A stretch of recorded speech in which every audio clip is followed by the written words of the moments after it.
उष्णता नाही, उष्णता. उष्णता म्हणजे हीट, इंग्लिश मध्ये त्याला हीट म्हणते. बरोबर आहे.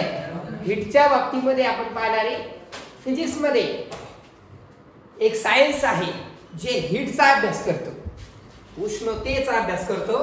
त्याची फील्ड आहे, त्याचं नाव म्हणतात थर्मोडायनामिक्स. त्याला म्हणतात बघा, काय म्हणतात त्याला? किंवा तुम्ही जे चहा गरम चहा किंवा पाणी थंड ठेवण्यासाठी आपण ते थर्मासची बॉटल वापरतो बघा, थर्मास. थर्मा म्हणजे उष्णता, गरम, हीट, कोमट, हॉट, है की नाही? हे सगळे जे शब्द आपण वापरतो ते वापरले आपण ज्या हीट साठी. एक सायन्स आहे ज्याला शब्द आहे थर्मोडायनामिक्स, ज्याच्यामध्ये आपण उष्णतेचा अभ्यास करतो, उष्णतेच्या कामाविषयी आपण पाहतो, त्याला आपण म्हणलेले थर्मोडायनामिक्स. मग या थर्मोडायनामिक्सचं बेसिक आहे आपलं हीट, उष्णता. मग या उष्णता या धड्यामध्ये आपल्याला काय काय शिकायला आहे? तर सगळ्यात पहिलं एक उष्णता आहे ज्याचं नाव आहे अप्रकट उष्मा. उष्मा म्हणजे उष्णता, हीट. पण कोणती हीट आहे? लॅटेंट हीट. कोणती हीट आहे? लॅटेंट हीट. आता आपण बऱ्याच वेळा बघतो की उष्णता वापरली जाते पण दिसत नाही. प्रकट आणि अप्रकट दोन शब्दाचा अर्थ आहे, विरुद्धार्थी शब्द आहे. प्रकट म्हणजे दिसलं आणि अप्रकट म्हणजे दिसतच नाही. अशी उष्णता जी दिसत नाही, पाहू आपण त्याच्याविषयी पुढं. त्याच्यानंतर त्याच्यात दुसरा पॉइंट काय आहे? पुनर्हिमायन. पुनर म्हणजे पुन्हा. काय होतं? पुन्हा बर्फ तयार होतो, हिमायन होतं, त्याला शब्द आहे पुनर्हिमायन. इंग्लिश मध्ये काय म्हणतात त्याला? रिजिलेशन. कोणतं लेशन? रिजिलेशन. पुनर्हिमायन, पुन्हा बर्फ तयार होतो. पहिले अगोदर होतो का? अगोदर बी होतो, नंतर बी होतो, म्हणून त्या शब्द वापरला पुनर्हिमायन. त्याच्यानंतर शब्द आहे त्याच्यामध्ये पुढची पॉइंट आहे पाण्याचं असंगत आचरण. कोणाचे? आवटेसाचे नाही, पाण्याचे. कसे? असंगत आचरण. याला काय शब्द आहे? Anomalous. Anomalous. Behaviour of water. पाण्याचं आचरण. कसं आचरण? संगत नाही, असंगत. म्हणजे जनरली बाकीच्यांना जो नियम लागू होतो तो याला लागू होत नाही. कळालं का? बाकीच्या सगळ्यांना जे नियम लागू होतात ते आवटेश सरला लागू होत नाही. किंवा आवटेश सरचे जे विद्यार्थी आहेत त्यांना जे नियम लागू होतात ते बाकीच्या विद्यार्थ्यांना लागू नाही होत. हा शब्द आहे असंगत. काही काही लोक चांगल्याच्या संगतीवरून बिघडून जाते, त्यांचं वागणं कसं आहे? असंगत. असा शब्द वापरला जातो. पाण्यामध्ये गुणधर्म आहे, त्याला म्हणलेलं आहे असंगत आचरण. त्याच्यानंतर त्याच्यात काय काय आणखी? याच्यामध्ये आपण असंगत आचरणाचा अभ्यास केला. एका शास्त्रज्ञांनी आपल्याला उपकरण तयार करून दिलं. त्या उपकरणाचं नाव मला वाटतं होपचं उपकरण होतं बघा. होपचे उपकरण. हे उपकरण आपण काय केलेले आहे? आपले ज्या आईस्क्रीम वाले मामा ते 5 रुपयाची आईस्क्रीम उपकरण आहे, ज्याचा वापर करून आपण काय करतो? पाण्याच्या असंगत आचरणाचा अभ्यास करतो. कशाचा अभ्यास करतो? कशाचा वापर करून? होपच्या उपकरणाचा वापर करायचा, अभ्यास करायचा पाण्याच्या असंगत आचरणाचा. त्याच्यानंतर काय आणखी त्याच्यामध्ये? यस, दवबिंदू, तापमान व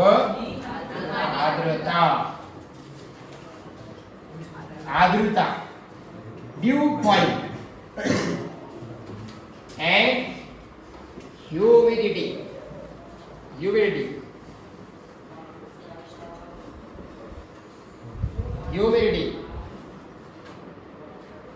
ओके, ह्युमिडिटी. ठीक आहे. त्याच्यानंतर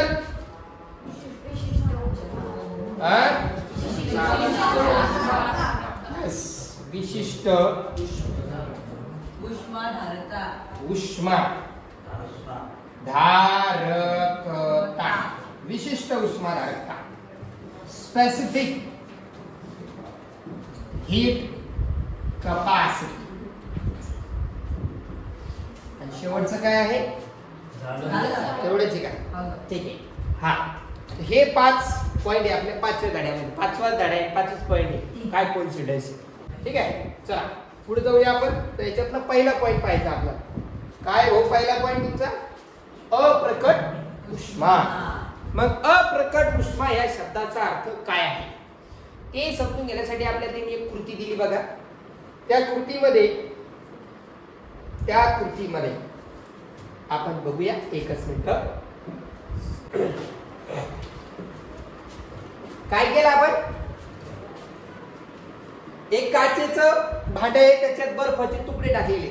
आईस क्यूब माहितीये ना? का बर्फाचे तुकडे असते ते टाकले. त्याच्यावरती वरून एक तापमानी सोडलेली आहे. आणि नंतर काय करायचं याच्यामध्ये बघा.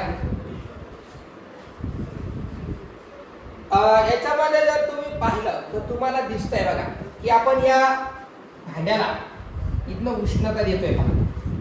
उष्णता दिल्यामुळे काय होईल? बर्फाचं काय होईल? पाणी होईल. बर, ठीक आहे. आता आपण थोडा सूक्ष्म पातळीवर विचार केला. हे विचार करताना काय करायचं? सुरुवातीला मला सांगा, आपण बर्फाला उष्णता दिली, या काचेच्या भांड्याला उष्णता दिली.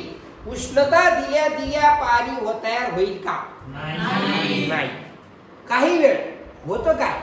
हे जे बर्फ आहेत, हा बर्फ काय करतो? उष्णता शोषून घेतो. आणि आपण पाहतो की तापमापीमध्ये काहीच बदल दिसून नाही राहिला. उष्णता दिली गेली, बर्फाला दिली गेली, बर्नर मधून दिली गेली, तापमापीमध्ये दिसलीच नाही. मग जी उष्णता एक स्थिर तापमानावरती कुठलाही पदार्थ काय करतो? शोषून घेतो, परंतु त्याच्या तापमानात बदल होत नाही, त्या उष्णतेला म्हणायचं अप्रकट उष्मा. कोणती उष्मा म्हणायचं? अप्रकट उष्मा. आपल्याला हे आलेखाच्या रूपामध्ये दिलेलं आहे. पुढं इथं बघा, सुरुवातीला 0 डिग्री सेल्सिअस तापमान होतं बर्फाचं. कोणाचं? याच्यामध्ये झालं काय? बरं का, झालं काय बापावर? तो इथं बघा 0 डिग्री सेल्सिअस तापमान होतं. आपण या आलेखावरती इकडं तापमान घेतलेलं आहे आणि इकडं ते वेळ घेतलेला आहे. सुरुवातीला 0 वेळ होता. 4 मिनिटापर्यंत कुठलंही तापमान वाढलेलं दिसलं नाही. मला सांगा, 4 मिनिटं उष्णता दिली, ती पुढे गेली. ती उष्णता गेली कुठं? ती जी उष्णता आहे तिला म्हणतात अप्रकट उष्मा. दिसत नाही, वापरली गेली पण तुम्हाला माहिती का, ह्याच उष्णतेमुळं कुठल्याही पदार्थाचं अवस्थांतर घडून येतं. काय घडून येतं? पदार्थाचं अवस्थांतर. अवस्थांतर म्हणजे काय? स्थायू असेल तर ते काय होतं? द्रव होतं. द्रव असेल तर ते काय होतं? वायू होतं. तेच झालं. बर्फ कोणत्या अवस्थेत असतो? स्थायू अवस्थेत. त्याला आपण उष्णता दिली, 4 मिनिटापर्यंत उष्णता घेतली, मग नंतर काय झालं? ते द्रवामध्ये रूपांतर झालं. परत 100 डिग्री सेल्सिअस पर्यंत आपण उष्णता दिली, त्याच्यानंतर सुद्धा 100च्या पुढे उष्णता दिली, पण तापमान वाढलं का?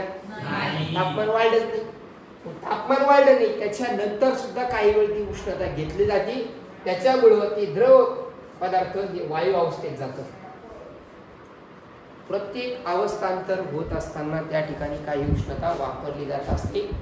ती जी उष्णता असते त्या उष्णतेला म्हणतात अप्रकट उष्मा. आता ही उष्मा 2 प्रकारची आहे. एका याच्यामध्ये स्थायू पदार्थ काय होतो? वितळतो, बरोबर ना? द्रव होतो तो, है की नाही? मग तो वितळला तर तो झाला त्याचा वितळणाचा अप्रकट उष्मा. आणि जर का तो बाष्पामध्ये रूपांतर झाला तर तो झाला त्याचा बाष्पनाचा अप्रकट उष्मा. 2 आहेत बघा. ज्यावेळी तुमचा पदार्थ वितळतो तो कोणत्या अवस्थेत असतो?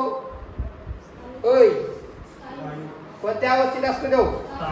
स्थायू अवस्थेमध्ये असतो. तर त्याच्याविषयी आपण सांगितलं बघा. ओके, इथं लक्ष द्या.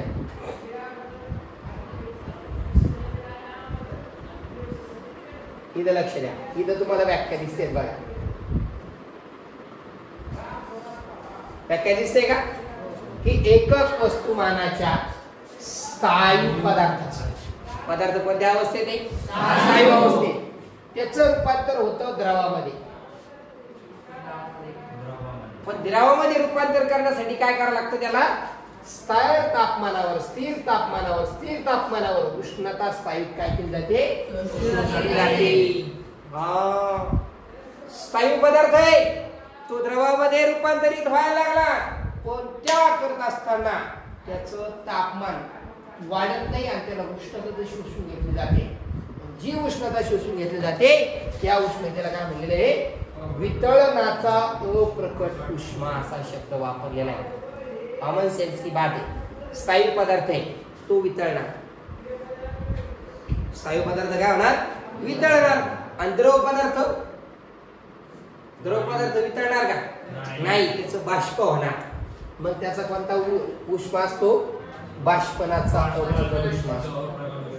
त्याचा कोणता उष्मा असतो बाष्पनाचा अप्रकट उष्मा असतो. याच्यात काय व्हायला लागले द्रव पदार्थ हा वायूमध्ये रूपांतर होतो बाष्पामध्ये रूपांतर होतो म्हणून त्याला बाष्पनाचा अप्रकट उष्मा म्हणले नाही. परंतु उष्णता शोषून घेतली जात असताना तापमान वाढतं का वावा नाही. तेच म्हणले तिथं स्थिर तापमानावर तापमान वाढलं असतं त्याला अप्रकट उष्मा म्हणलंच असतो का पण नाही शक्यच नाही विषयच नाही येत तिथे. कळलं का. आता या ठिकाणी आपल्याला खाली अप्रकट उष्मा जो आहे तो एल अक्षराने दाखवतो आपण आणि ती इथे दाखवलेल्या वेगवेगळ्या पदार्थाचा. पाण्याचा द्रवणांक 0 डिग्री सेल्सिअस आहे परंतु त्याचा वितरणाचा अप्रकट उष्मा किती आहे 80 कॅलरी प्रति ग्राम आहे. आणि बाष्पनाचा अप्रकट उष्मा जर पाहिला तर किती आहे 540 कॅलरी प्रति ग्राम आहे. पाण्याचा कमीत कमी आपल्याला कळायला पाहिजे. टेबल काढायचं. तांब्याचं किती आहे तांब्याचा 49 आहे कोणता वितरणाचा 49 डिग्री कॅलरी प्रति ग्राम एवढं त्याचं काय आहे वितरणाचा अप्रकट उष्मा आहे. बाष्पनाचा काय याचा 1212 आहे 1212